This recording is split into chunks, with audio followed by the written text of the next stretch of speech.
என் ஆண்மைக்கு உயிர் தந்தவள் நீயடி. பாகம் 27.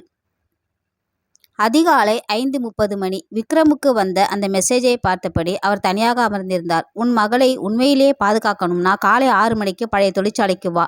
கீழே இருந்த பெயர் அருண்குமார். விக்ரம் உடனே அருண்குமாருக்கு அழைத்தார். அழைப்பு சென்றது. ஆனால் யாரும் எடுக்கவில்லை. மீண்டும் அழைத்தார். அதே நிலை. விக்ரம் பதற்றமடைந்தார். அருண்குமார், நீ என்ன செய்ய போற? அதே நேரத்தில் நிலா வீட்டில் தூங்காமல் ஜன்னல் அருகே நின்று கொண்டிருந்தாள். அவளுடைய மனதில் நேற்று நடந்த சம்பவங்களே ஓடிக்கொண்டிருந்தன. காயத்ரி தன் உண்மையான அம்மா, விக்ரம் தன் உண்மையான அப்பா, தேவிகா பல வருடங்களாக மறைத்த ரகசியம், மோகன் இன்னும் சொல்லப்படாத உண்மை. அப்போது ஆதவன் அவள் அருகில் வந்தான். இன்னும் தூங்கலையா? நிலா மெதுவாக திரும்பி பார்த்தாள்.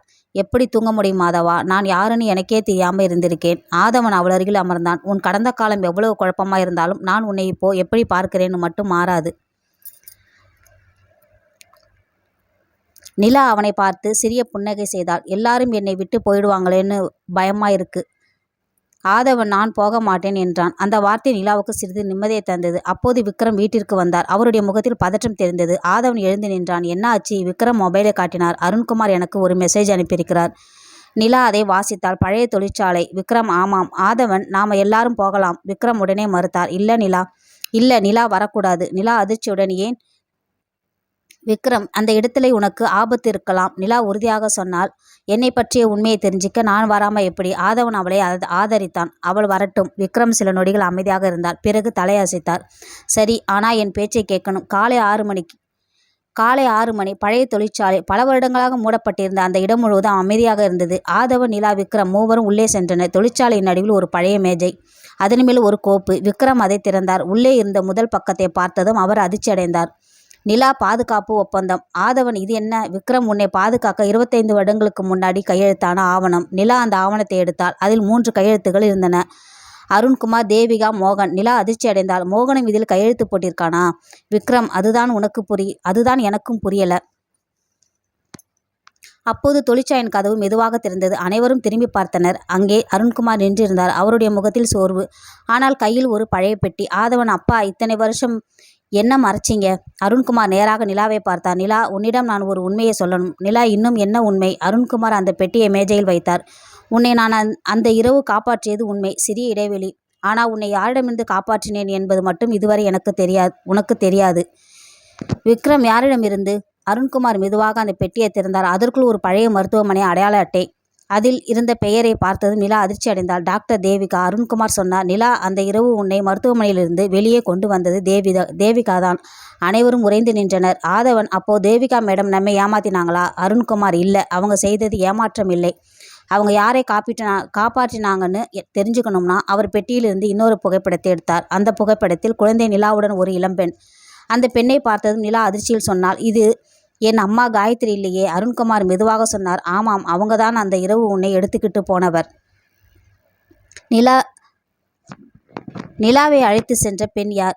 அருண்குமார் காட்டிய புகைப்படத்தை நிலா பார்த்தபடியே நின்றாள். குழந்தையாக இருந்த நிலாவை கையில் வைத்திருந்த அந்த பெண் காயத்ரி இல்லை. விக்ரமும் அந்த புகைப்படத்தை பார்த்து அதிர்ச்சி அடைந்தார். இந்த பெண்ணை நான் பார்த்ததே இல்லை. அருண்குமார், அதனால தான் இத்தனை வருடம் இந்த உண்மையை மறைக்க வேண்டிய நிலை வந்தது.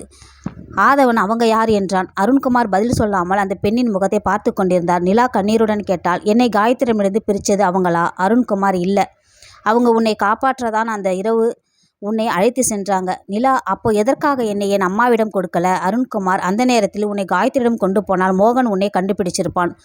விக்ரம், அதனால தான் என்னையும் காயத்ரியும் விட்டு குழந்தையை பிரிச்சிங்களா? அருண்குமார், ஆமாம். விக்ரம் கோபமாக, எங்களுக்கு உண்மையை சொல்லியிருக்கலாம். அருண்குமார் சொல்ல முடியாத நிலை. அப்போது நிலா அந்த புகைப்படத்தை மீண்டும் கவனமாக பார்த்தாள். அந்த பெண்ணின் கழுத்தில் ஒரு சிறிய செயின், அதில் ஒரு எண் எழுத்து. நிலா தன்னுடைய செயினை தொட்டு பார்த்தாள். அதே வடிவம். இந்த செயின், ஆதவன், உன்னோட செயின் மாதிரி இருக்கு. நிலா, இது எனக்கு சிறு வயதிலிருந்தே இருக்கு. விக்ரம் உடனே புகைப்படத்தை பார்த்தார். அந்த பெண்ணுக்கும் இதே செயின் இருந்திருக்கு. அருண்குமார், அதுதான் நம்ம முக்கியமான குழு. அப்போது தொழிற்சாலை வெளியே ஒரு கார் வந்து நின்றது. அனைவரும் திரும்பி பார்த்தனர். காரில் இருந்து இறங்கியவர் தேவிகா. அவர் வேகமாக உள்ளே வந்தார். இந்த புகைப்படத்தை யார் உங்களுக்கு கொடுத்தது? அருண்குமார், நான் தான். தேவிகா அதிர்ச்சி அடைந்தார். இதை வெளியே கொண்டு வரக்கூடாதுன்னு நாம முடிவு செய்திருந்தோம். ஆதவன் கோபமாக, எந்த முடிவு? எங்களை பற்றிய உண்மையை மறைக்கிற முடிவா? தேவிகா அமைதியாகிவிட்டார். நிலா அவளை நேராக பார்த்தாள். மேடம், அந்த பெண் யார்? தேவிகா சில நொடிகள் அமைதியாக இருந்தார். பிறகு மெதுவாக அவங்க பெயர் அவர் சொல்லும் முன்பே வெளியே ஒரு கார் வேகமாக புறப்பட்டு சென்றது. தேவிகா ஜன்னல் வழியாக பார்த்தார். அவருடைய முகம் மாறியது. மோகன். ஆதவன் உடனே வெளியே ஓடினான். ஆனால் கார் ஏற்கனவே தொலைவில் சென்று விட்டது. அவன் திரும்பி வந்தான். அவன் இங்கே எதுக்காக வந்தான்? தேவிகா அந்த புகைப்படத்தை பார்க்கத்தான். நிலா ஏன்? தேவிகா ஏனா? அந்த பெண்ணை மோகனும் தேடிக்கிட்டு இருக்கான். விக்ரம். அவங்க இப்போ எங்கே இருக்காங்க? தேவிகா எனக்கு தெரியாது. அருண்குமார் பொய் என்றான். தேவிகா அவரை பார்த்தார். அருண்குமார், நீங்க அவர்களை கடைசியாக சந்திச்சது எங்கேன்னு எனக்கு தெரியும்.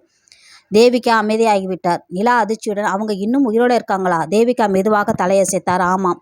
நிலாவின் கண்களில் நம்பிக்கையும் பயமும் கலந்தது. அவங்களை நான் பார்க்கணும். தேவிகா, நீ பார்க்கலாம். ஆனால் ஒரு விஷயம்.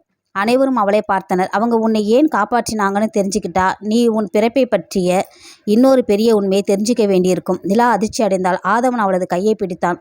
அப்போது தேவிகாவின் மொபைலுக்கு ஒரு மெசேஜ் வந்தது. அதை பார்த்ததும் தேவிகாவின் முகம் வெண்மையாகியது. என்ன மெசேஜ் என்று ஆதவன் கேட்டான். தேவிகா மொபைலை காட்டினார். அதில் ஒரே ஒரு வரி. அந்த பெண் உங்களை விட முன்னாடியே நிலாவை சந்திக்க போறாங்க. கீழே ஒரு இடத்தின் பெயர் பழைய கடற்கரை வீடு.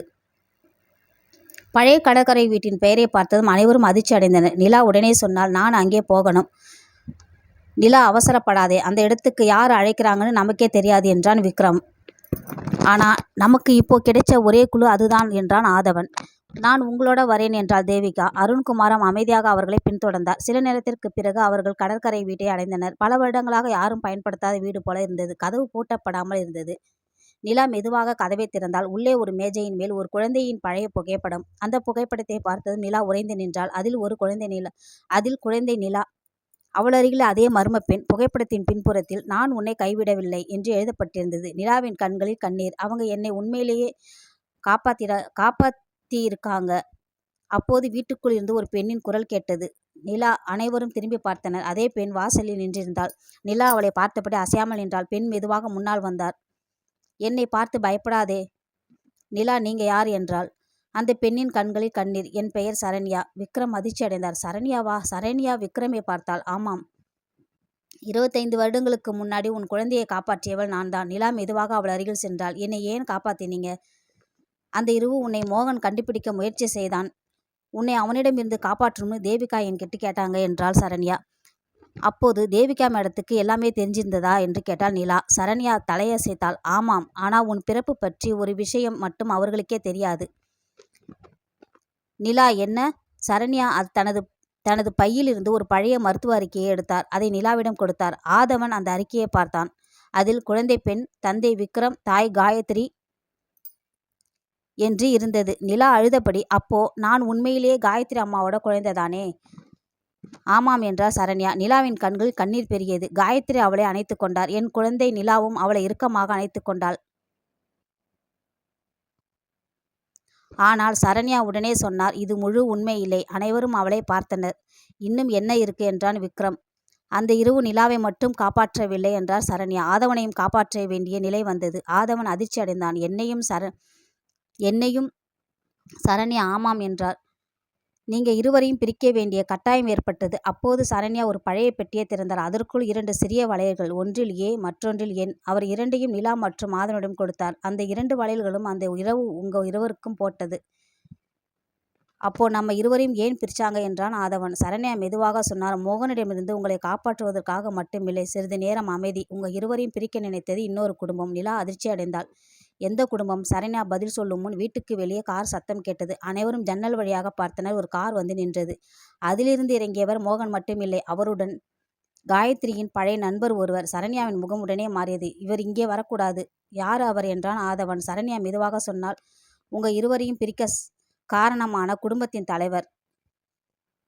அடுத்தது என்னன்னு அடுத்த எபிசோட்ல பார்க்கலாம்.